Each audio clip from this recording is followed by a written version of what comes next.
Welcome, dear viewers. Our topic today is interesting and important. Let's find out its secrets together. Why COVID-19 kills some people and spares others. Here's what scientists are finding. The novel coronavirus causing COVID-19 seems to hit some people harder than others, with some people experiencing only mild symptoms and others being hospitalized and requiring ventilation. Though scientists at first thought age was the dominant factor, with young people avoiding the worst outcomes, new research has revealed a suite of features impacting disease severity. These influences could explain why some perfectly healthy 20-year-old with the disease is in dire straits, while an older 70-year-old dodges the need for critical interventions. Age. About 8 out of 10 deaths associated with COVID-19 in the U.S. have occurred in adults ages 65 and older, according to the U.S. Centers for Disease Control and Prevention, CDC. The risk of dying from the infection, and the likelihood of requiring hospitalization or intensive medical care, increases significantly with age.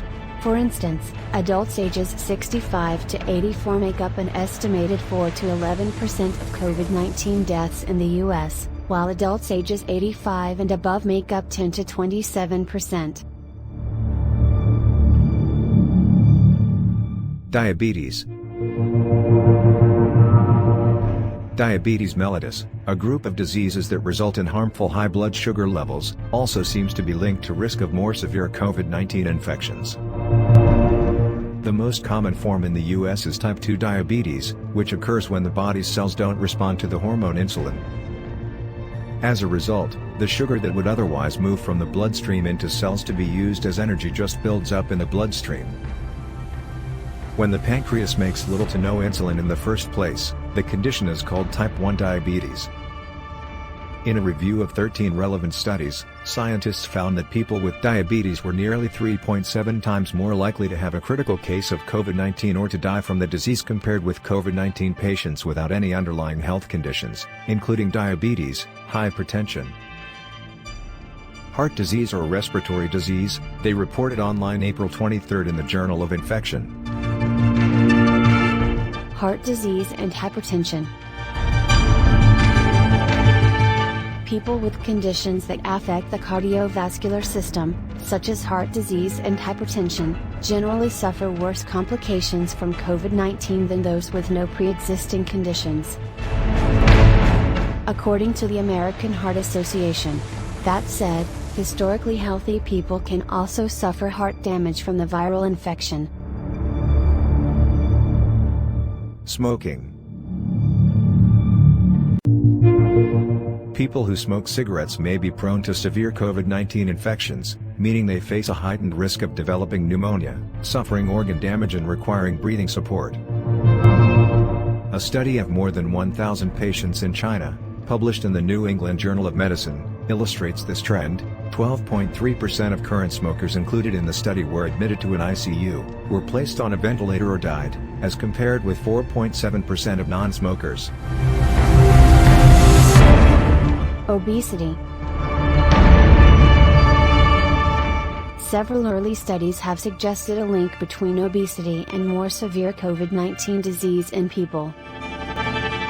One study, which analyzed a group of COVID-19 patients who were younger than the age of 60 in New York City, found that those who were obese were twice as likely as non-obese individuals to be hospitalized and were 1.8 times as likely to be admitted into critical care. Blood type. Blood type seems to be a predictor of how susceptible a person is to contracting SARS-CoV-2, though scientists haven't found a link between blood type per se and severity of disease. Zhao Zhao, of the Southern University of Science and Technology, Shenzhen, and colleagues looked at blood types of 2,173 patients with COVID-19 in 3 hospitals in Wuhan, China, as well as blood types of more than 23,000 non-COVID-19 individuals in Wuhan and Shenzhen. They found that individuals with blood types in the A group, A positive, A negative and AB positive, AB negative, were at a higher risk of contracting the disease compared with non-A group types. People with O blood types, O negative and O positive, had a lower risk of getting the infection compared with non-O blood types. The scientists wrote in the preprint database Medrxiv on March 27. The study has yet to be reviewed by peers in the field. Genetic factors. Many medical conditions can worsen the symptoms of COVID-19, but why do historically healthy people sometimes fall dangerously ill or die from the virus? Scientists suspect that certain genetic factors may leave some people especially susceptible to the disease, and many research groups aim to pinpoint exactly where those vulnerabilities lie in our genetic code.